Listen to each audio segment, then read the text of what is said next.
Chinese online film industry has one apparent and well-respectable reference, which is the Hong Kong cinema of the 80s and 90s. Of course, everything changes, and Hong Kong movies of that time now look outdated. But still, they have a bunch of timeless characteristics that you can't just copy.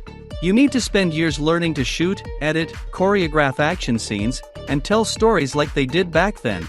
The Mob is one of the few films that have managed to successfully imitate a typical Hong Kong gangster movie from the 80s. The movie takes place in the pre-war Shanghai.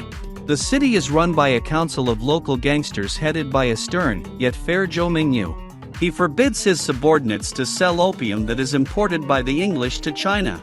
However, some mobsters would love to grab the opportunity and make some good money off drug dealing. One of them is a local boss Jun Londa that can't wait to take Zhou Mingyu's place. He has a loyal adopted son Lin Hai, as well as a headstrong heir Zhang, who wants to prove to his father that he's worthy of following in his footsteps. After a series of reckless decisions, the gangs lose their precarious state of balance and unleash a war for influence. It's hard to say how the filmmakers managed to trick Chinese censors that are not exactly keen on mobster movies.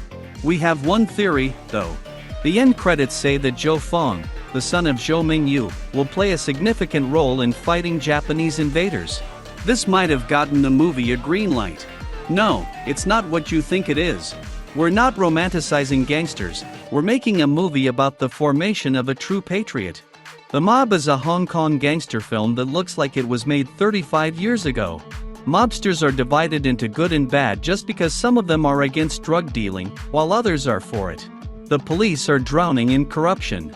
Foreign devils only think about their private gain. Shui, we're home.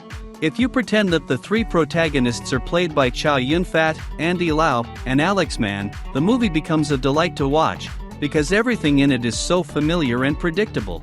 For a 2022 online project, The Mob gets a solid B for technical performance.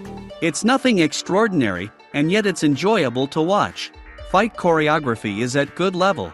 Since we're dealing with street fights, there are no professional fighting techniques present on the screen, but still, it all looks realistic and exciting. The filmmakers made a few attempts to imitate big cinema. For instance, the scene in which Zhou Feng comes to the club to settle scores with Zhang is claimed to be filmed in one take, but in reality we're dealing with carefully hidden cuts.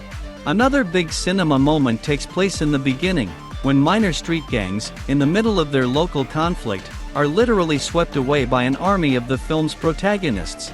The Mob has a well-written plot, dramatic tension, and simple, yet memorable characters.